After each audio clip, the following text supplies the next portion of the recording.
Welcome back to the Non-Traditional Veterinarian Podcast. And I'm excited to dive into this week's topic that I alluded to last week. So last week we talked about glyphosate. The week before that, we talked about mycotoxins. And my point here is to educate you, to let you know there's options. And I'm also being very transparent about my dog's results, what I'm doing to either mitigate the results and help support him, or when am I going to retest him? Do I believe in retesting, and when I believe in retesting? And so I'm going to talk about minerals and heavy metals today. And so we are going to break down my dog's results, but also I want to focus on them and why knowing these numbers for your pet's health make a difference. And something I do like about these test modalities is I wouldn't say I'm a numbers person. I'm not a CPA. I'm not an accountant. In fact, I hate doing all of that stuff. What I can say is that I, as a practitioner, as a doctor, I love when things come with a numerical value. And the reason I say that is I feel like it allows for better progress monitoring rather than a yes or no, positive, negative, present, not, which sometimes that's helpful. Don't you agree that sometimes being able to track the progress is also just as equally important? So that way, if your pet has something that needs support, needs nurturing, it's nice to see if what you're doing is working by having a numerical value you can track. Are things going in the right direction or wrong direction, and at what pace? And so rather just having a yes or no, positive, negative, present, not present, having that numerical value can really help support that progress and knowing, are we close or are we not close? And so minerals, we're going to talk about the mineral and heavy metal testing. And this is a test that you can do these are tests that we can do easy access. And I do think I left that off possibly in the mycotoxin and glyphosate testing. And that's because I got so excited talking about it. These are easy access, non-invasive tests. The mycotoxin and glyphosate are urine, very easy to get. Pet goes pee and we get them. Obviously, it's a little bit harder for our kitty friends sometimes because of their toilet situation. But I really like these tests that are easy for owners to get. They're non-invasive. It just allows for simplicity and hopefully allowing for more access to pet parents to get them. And so the mineral and heavy metal test, I want to say this so I don't forget, it is through hair. And what's really cool about hair is that there are blood tests that do this. And that blood test kind of lets us know where they are right now. Why I like the hair is that it lets us know kind of what the past 2 or 3 months have been. So if we see it present, we know this isn't just a random exposure. We know that, hey, this has kind of been going on. We have repeated exposure or repeated deficiencies or repeated elevations. And so the mineral part, it's kind of a combo test in a really cool way. It assesses minerals, and minerals are really important building blocks for metabolism, energy, hormones, tissue repair. I mean, they're really, really important. And so when levels fall outside the normal range, which can be too high or too low, it can signal that there's a gap, that it's maybe dietary, maybe an environmental exposure, or an underlying metabolic issue. And heavy metals, even at low levels, can quietly impact your pet's gut health and overall wellness. For example, and I'll be honest, I don't know these by heart. What I do know is that there are heavy metals that affect the gut specifically. And so lead, mercury, cadmium, and aluminum specifically can reduce good gut bacteria. And they are these good gut bacteria, because I think we think bacteria are bad. There are good bacteria out there, and we need to protect them and nurture them and give them a really harmonious environment. And so when these good bacteria are affected, the gut barrier integrity, so the gut wall lining can be impacted. Short chain fatty acid production can be impacted. And so short chain fatty acids, I have a mentor who's referred to them as like power plants. And I think it's a great analogy. They are really important when it comes to fiber utilization. They're really important in inflammation control. They're really important in the immune system. And so the bacteria that are related to short chain fatty acid production, we have to also nurture them because it's important. And so mercury, lead, cadmium, and arsenic can also disrupt bile acid and carbohydrate metabolism. I mean, your pet may not digest fats and carbs efficiently. And I'm right here going to take a moment and we're going to travel back in time a little bit. There was a podcast that I did, and I'll be honest with you, I don't remember. There are some friends I have that are business owners that have podcasts, and they can spit off exactly what podcast episode it was in the title. I don't, because the way I'm like, I can just look it up.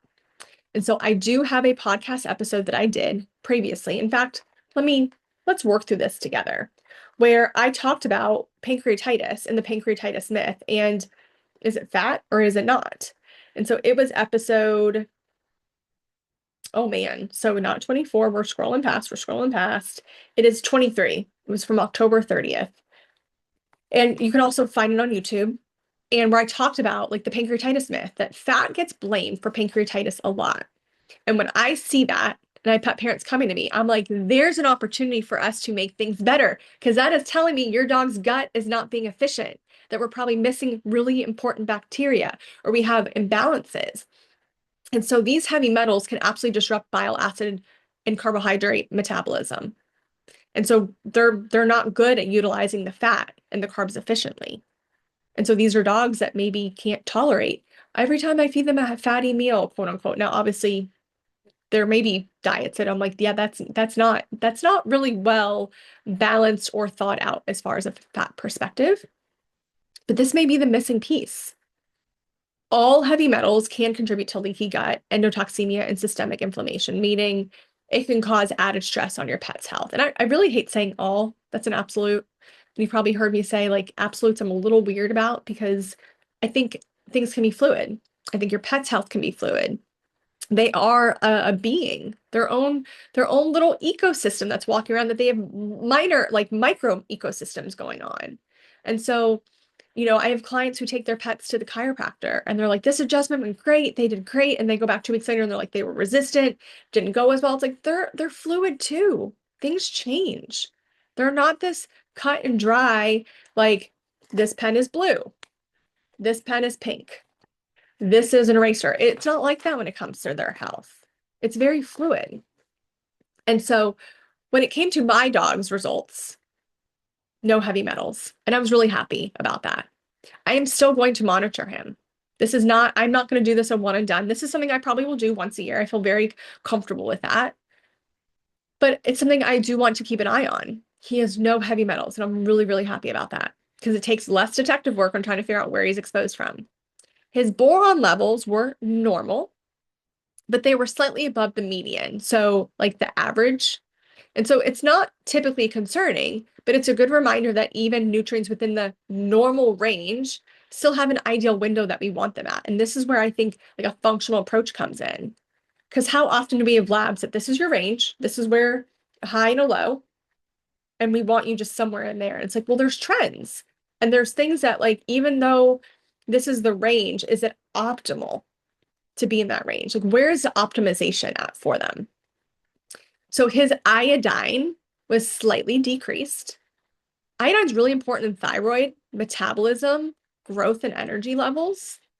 Low iodine can lead to lethargy, weight gain. Too much can cause even hyperactivity or irritability. So again, we want this nice harmonious balance for them.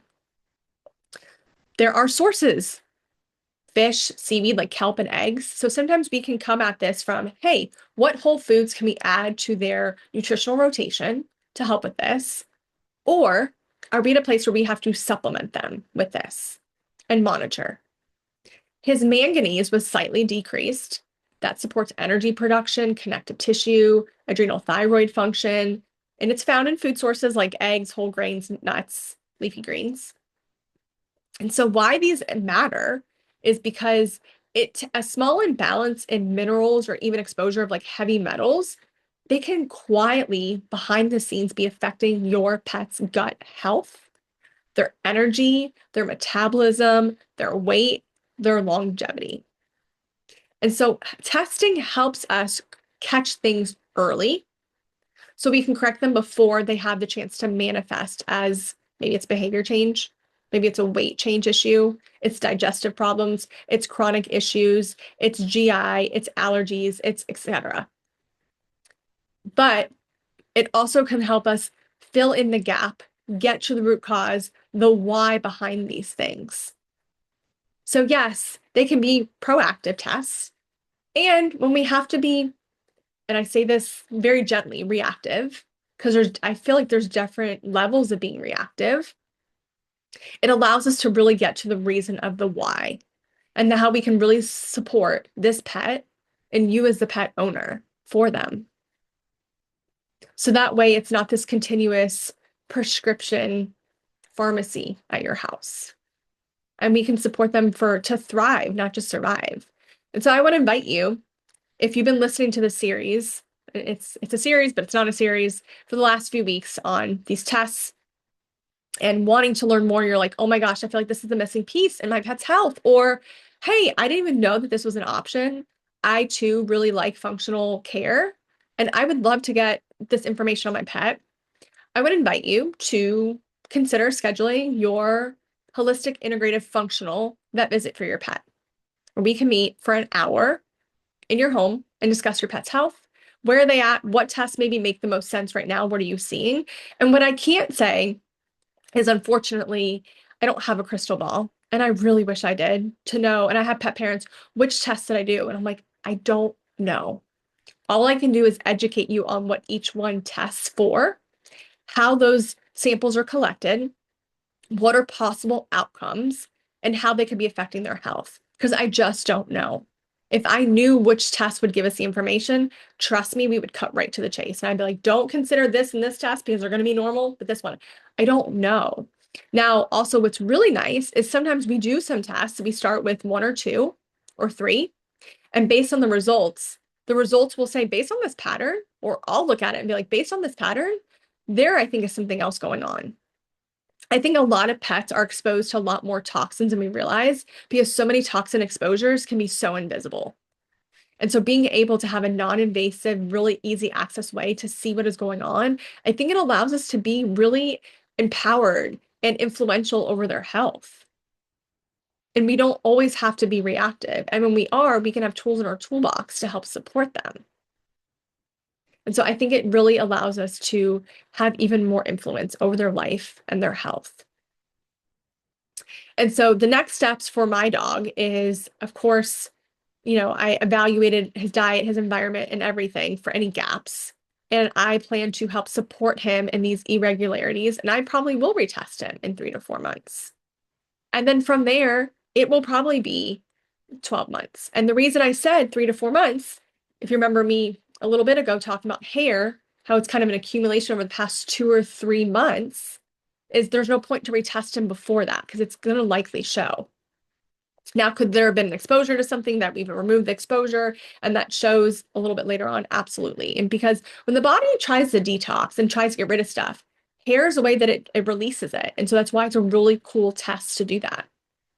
These are tests that sometimes we talk about in nutrition consults, depending on where your pet is at too, with their nutrition and their health and how we can elevate their nutritional gaps and what you're seeing so that the food that you're feeding and the time and money you're investing can hopefully have the best outcome. So you have a partner in all this. So next week, I'm going to dive into my dog's food intolerances, how they're influencing his gut, the immune system, his overall health. And so you don't want to miss that one. So be sure to turn back in. Looking forward to seeing you on the next episode.